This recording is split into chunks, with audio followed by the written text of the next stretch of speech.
Conheçamos e prossigamos em conhecer o Senhor. Oséias capítulo 6, verso 3. Mais uma vez, aqui estamos para juntos estudarmos a Bíblia. Agradecemos a Deus por Ele nos conceder este dia e também a todos vocês que estudam conosco e que compartilham esses estudos com outras pessoas, a todos que são inscritos no canal Hora Tranquila no YouTube, que clicam no dedinho de joinha e ainda a vocês que nos escrevem dizendo de onde estão acompanhando os estudos. Mandamos aqui um alô especial para Leda Senhorinha, é lá da Bahia, parabenizando o netinho Thea, completando 4 aninhos. Parabéns ao Thea. Edson Alves, é lá de Viana, no Espírito Santo, parabenizando a esposa Alzira, que este final de semana completou mais um ano de vida e pede orações pela filha que enfrenta alguns problemas e que tu dês a vitória. Rosa Paulute Machado, é de São Paulo, capital. Ela pede que oremos pela família e estão enfrentando problemas aflitivos, que tu dês vitórias.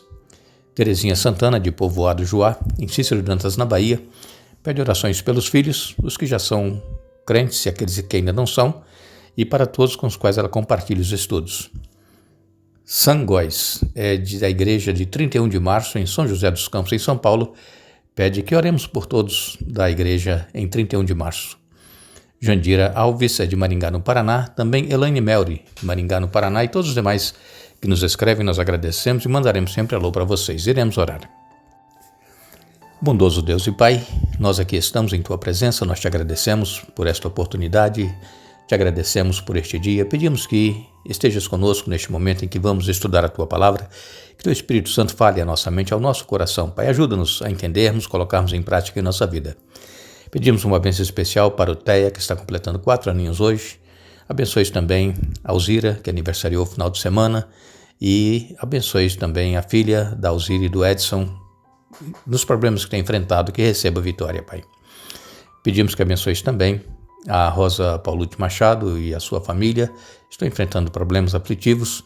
Também abençoe a Terezinha Santana, de Povoado Juá, em Cícero Dantas, na Bahia. Os filhos, aqueles que já aceitaram Jesus, os que ainda não aceitaram, e que abençoe também todos que recebem o compartilhamento dos estudos que ela oferece. Abençoe também os nossos irmãos da igreja de 31 de março, lá em São José dos Campos, em São Paulo, e também uma bênção especial para Jandira Alves, para Elaine Melri e todos os demais que nos escrevem, Pai. Conceda bênçãos e vitórias em nome de Jesus. Amém. Ontem nós começamos o estudo falando sobre o testemunho dos samaritanos e comentamos aqui a respeito de Jesus e os discípulos que estavam indo da Judéia, na região sul do Israel, para a Galileia, na região norte. E os judeus, eles evitavam passar por Samaria, que estava no trajeto, eles preferiam cortar a volta, um trajeto mais longo, do que passar por dentro de Samaria, devido ao ódio que esses dois povos tinham. Os judeus e os samaritanos se odiavam. Mas Jesus, ele disse que era necessário passar por Samaria. Por quê? Porque ele sabia que iria se encontrar com esta mulher, que nós já comentamos aqui ontem, junto ao poço de Jacó. E vamos continuar a leitura bíblica na Palavra de Deus, João capítulo 4, e a partir do verso 7, assim nos diz a Palavra de Deus. Pouco depois, uma mulher samaritana veio tirar água e Jesus lhe disse: por favor, dê-me um pouco de água para beber. Naquele momento, seus discípulos tinham ido ao povoado comprar comida. A mulher ficou surpresa, pois os judeus se recusam a ter qualquer contato com os samaritanos. E ela disse: você é judeu e eu sou uma mulher samaritana? Como é que me pede água para beber? Jesus respondeu: se ao menos você soubesse que presente Deus tem para você e com quem está falando, você me pediria e eu lhe daria água viva. Mas você não tem corda nem balde e o poço é muito fundo, disse ela. De onde tiraria essa água viva? Além do mais, você se considera mais importante que nosso antepassado Jacó, que nos deu este poço? Como pode oferecer água melhor que esta que Jacó, seus filhos e seus animais bebiam? Jesus respondeu: quem bebe desta água, logo terá sede outra vez, mas quem bebe da água que eu dou, nunca mais terá sede. Ela se torna uma fonte que brota dentro dele e lhe dá a vida eterna. Por favor, Senhor, Dê-me dessa água, disse a mulher. Assim eu nunca mais terei sede, nem precisarei vir aqui para tirar água. Que encontro maravilhoso, não é mesmo?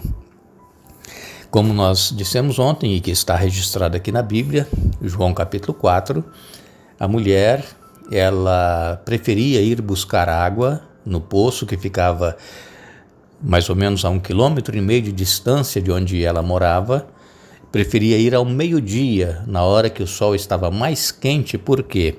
Porque neste momento poucas pessoas estavam pelas ruas. E então ela não queria ser vista pelas pessoas porque ela era mal vista pelos habitantes ali onde ela vivia. Ela não tinha uma boa reputação e ela não queria que as pessoas ficassem falando dela. E então ela ia nesse horário mais quente do dia para não ter encontro com as pessoas. Enquanto que as pessoas que moravam ali nessa mesma região, em Sicar, eles iam ou pela manhãzinha ou de tardezinha, quando estava mais fresco. E Jesus, sabendo que essa mulher ia ali exatamente nesse horário do meio-dia, Jesus disse para os discípulos que era necessário passar por Samaria. E, chegando ali junto ao poço, Jesus disse assim: olha, para os discípulos, eu vou ficar aqui e vocês vão comprar algo para nós comermos. E assim aconteceu. Jesus ficou ali sozinho. Os discípulos foram até o povoado para comprar algo para eles comerem. E nisso chega a mulher. E então Jesus, conhecendo essa mulher, assim como ele conhece cada um de nós, ele pediu que ela lhe desse água para beber.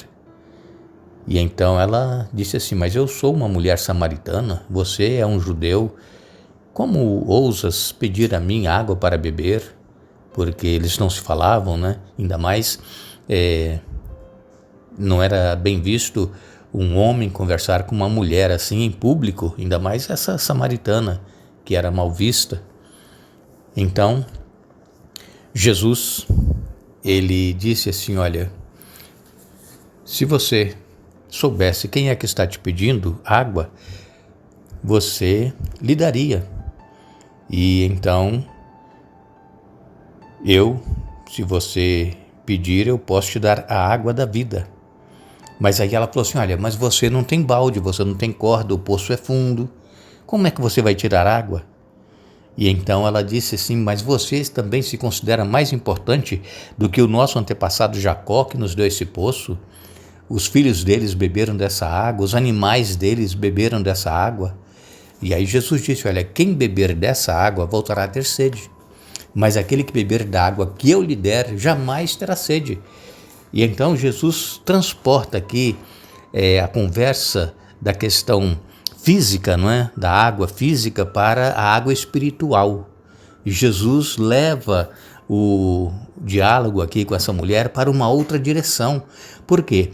Porque Jesus queria alcançar o coração dela. E vejam que Jesus, ele não a condenou. Jesus não disse assim: olha, eu conheço você, eu sei quem você é, como você vive, eu sei porque você vem nessa hora aqui buscar água. Jesus não disse nada disso. Assim também nós, às vezes, temos receio de falar com Deus, porque sabemos que nós somos pecadores, temos os nossos problemas, e às vezes nós temos vergonha, né, de expor a Deus, mas Deus já sabe todas as coisas. Então nós precisamos abrir o coração e deixar que Deus faça uma obra em nossa vida. Ele não nos condena. Quando nós vamos a Jesus e vamos a Deus em oração, eles não nos condenam, eles têm compaixão de nós, eles têm misericórdia de nós, e eles nos estendem a mão para que nós possamos vencer as lutas e os problemas que nós temos. Então o que nós precisamos fazer é ir a Jesus. Ele está nos esperando de braços abertos. E então, ali, como aconteceu quando Jesus se encontrou com Nicodemos se encontrou com Jesus à noite, porque ele não queria que as pessoas vissem que ele estava se encontrando com Jesus. E aqui, esta mulher, ela se encontra com Jesus durante o dia. Por quê? Porque ela ia neste horário porque ela não queria ser vista pelas outras pessoas. E aí Jesus disse para ela: se você conhecesse o dom de Deus E quem é que está ali pedindo água para beber, você pediria e ele lhe daria água viva.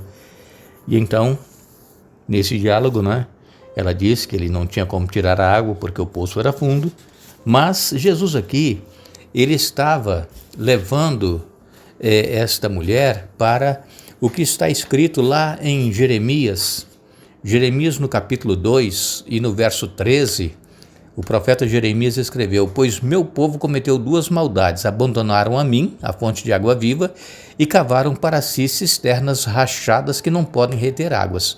Vejam, o que o povo samaritano tinha feito? Abandonado a Jesus, abandonado o Deus verdadeiro. Por quê? Porque eles foram tomados, né, e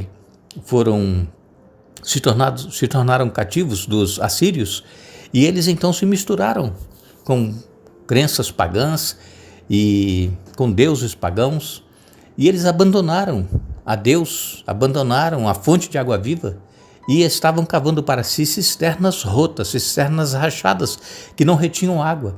Então eles sempre estavam em busca de algo para suprir as suas necessidades espirituais e não encontravam solução. Por quê? Porque abandonaram a fonte de água viva, que é o próprio Deus.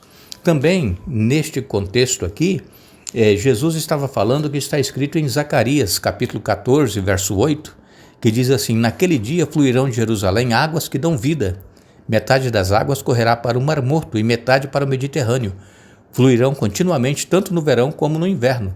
Então Jesus usou essas duas passagens bíblicas, Jeremias 2, verso 13 e Zacarias 14, 8, para mostrar o que o povo samaritano tinha feito em abandonar a Deus, a fonte de água viva, e ido em busca de cisternas rotas, onde a água não saciava, não matava a sede. Então Jesus, ele é a fonte de água viva. E às vezes nós também estamos buscando soluções dos nossos problemas em coisas que não nos podem solucionar a situação que nós vivemos. Nós cremos que existe um Deus, nós cremos que Deus ele é poderoso, mas nós vamos em busca de outras soluções. Então nós precisamos ir à fonte de água viva, que é Jesus Cristo. Ele vai nos ajudar, nos abençoar e solucionar os nossos problemas. E como Jesus disse aqui, aqueles que beberem dessa água se tornarão uma fonte de água viva, fazendo com que jorre água continuamente para a vida eterna. Se nós crermos e confiarmos na palavra de Deus, nós vamos nos tornar também fontes de água viva para a salvação de outras pessoas. Sabemos que a água, ela é necessária para nos mantermos vivos. Ninguém, nenhum ser humano, nenhum ser vivo consegue viver sem água. Portanto, a água, ela pode ser uma ilustração poderosa e apropriada da vida eterna. E Jesus, então, ele disse: aquele que beber da água que eu lhe der, nunca mais terá sede. Pelo contrário, a água que eu lhe der será nele uma fonte a jorrar para a vida eterna. Que Deus nos abençoe, que Deus nos ajude para que possamos ir a Jesus, que é a fonte da água viva, e nos abeberar desta água, e que possa fluir de nós também água para que outros sejam levados a conhecer a Jesus e também receberem a vida eterna. Agradecemos a todos que estiveram conosco hoje estudando a Bíblia. Retornaremos amanhã para dar sequência ao estudo da semana, mas lembramos a todos que a Bíblia diz: a vida eterna é esta, que te conheçam a ti só, por único Deus verdadeiro, e a Jesus Cristo a quem enviaste. João 17, verso 3. Que Deus nos abençoe.